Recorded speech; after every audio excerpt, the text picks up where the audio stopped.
Hi viewers, I have Neerja Malik with me. Tell about your journey, how did everything begin in terms of your life? Well, Hema, first of all, I have to thank you because it is so very sweet of you to come and share my life.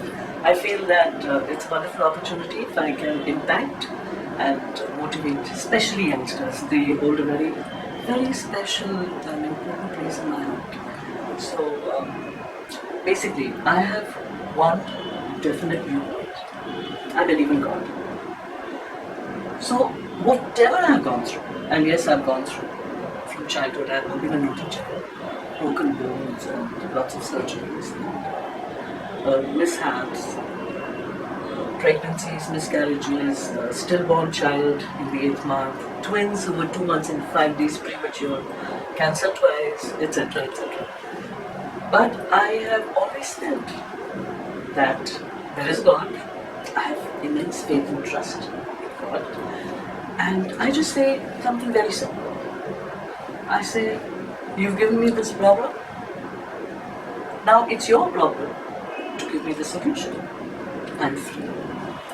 This makes it very easy for me to step out and away from my problems. And I think this is a particular point that all youngsters should grow up with. A, faith in God. B, trust in God. And C, complete surrender. Because when you feel that everything is going according to a divine plan, then nothing can make you feel that you cannot overcome something. Although the first question is why it is for me, right? I think that would be a question for most of the patients that would be coming. And I know you had also been through, but how are the mindset of people and how do you manage to kind of talk to them? You know, this is a lovely question that you asked. And I'm glad you brought up this question of why me. The first thing is, why me? I have never thought why me. It never occurred to me. And when I realized that it occurs to a lot of people, why me? And then they feel so sad and they say, I don't deserve it. I'm a good person. I haven't hurt anyone. I wouldn't kill a fly. This is so unfair.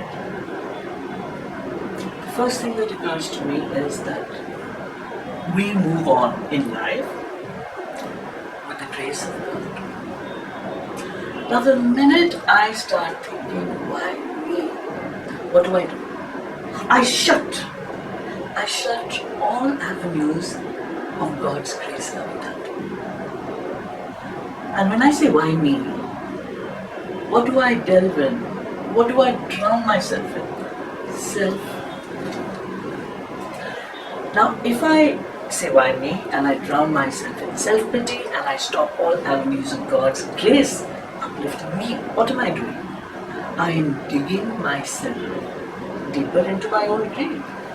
And once you start doing that, it's very difficult to overcome. So I explain this to my patients.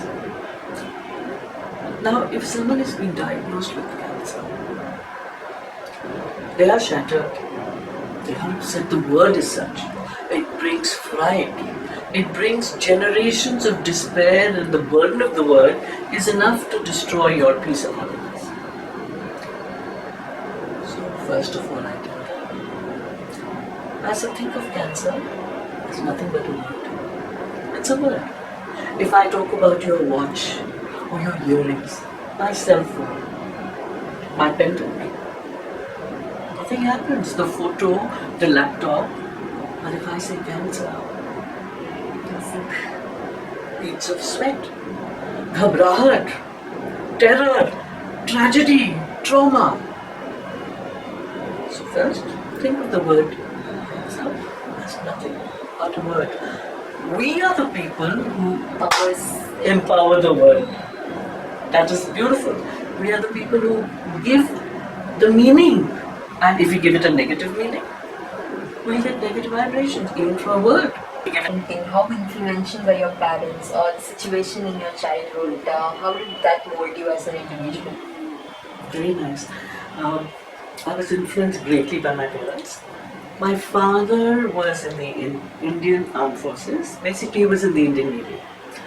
And my mother used to teach little from the town.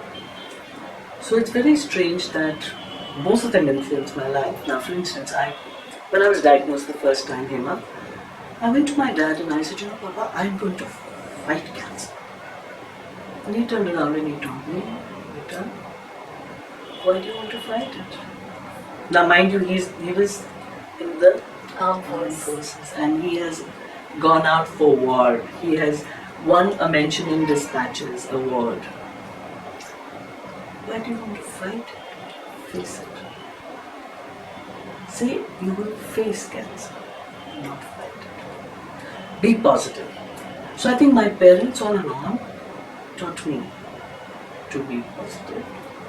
My mother used to teach the deaf and the dumb, so I think that automatically brought about in my heart a feeling of empathy. Let us say a feeling of empathy for anyone who is going through anything. And I think I learned from my parents to be positive, to be a shoulder for everyone. Because even in my young days, in school, if anything went wrong, people wanted to share their problems, they would automatically come to me. So I think it was, I say that there's always a method in madness. I think God had already decided, okay, I'm going to make you experience a lot of things. So that with your experience, if anyone comes to you with any problem, you can turn around and say, alright, don't worry, it's happened to me, if I can do it, so can you. That is what I feel my parents have taught me, to overcome all challenges, not to be scared, to bash on regardless, and to do what needs to be. What are a couple of your habits to kind of make yourself so fit? You are always with energy. So how do you balance your energy levels? Well, in school, in my younger days, I was a tomboy. If there was a tree, I had to climb it. So my parents always encouraged me. I represented Delhi for the first national cross-country race of India in Lucknow. I was running, I was a games captain. I was very good in dramatics. I was in the NCC. I was the best shot in all three positions, lying down, kneeling and standing. And if it meant leaving the city, going out, my parents were there to encourage me. I think that freedom is what gave me this thing, not of competing with others, but of competing with myself, to do better and better in a race, to do better and better the next time. And I enjoyed it all thoroughly. I think that has what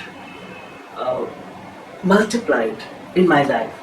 So whatever I've gone through, I've used the same attitude. Okay, this has happened, plan of action, study it, diagnose it, see what the answers are and move on. How yoga and therapy can help at the initial stage? Hema, I must tell you that importance has to be given to pranayama, to meditation. Because nowadays, in the world of chaos, these are the things that still the mind. And with pranayama, it affects not only the body, but the mind also. And it helps one overcome a lot of issues, whether they're physical or mental. And those are the things that lead to a happier, fuller, more secure life. Great. I think it was a wonderful discussion, and I believe most of the viewers who are looking at this would be benefited. So anytime you are upset or you have a lower esteem, ensure that you take a great breath and fresh air and say your really Om Namah Shivaya. awesome or Om Namah Shivaya.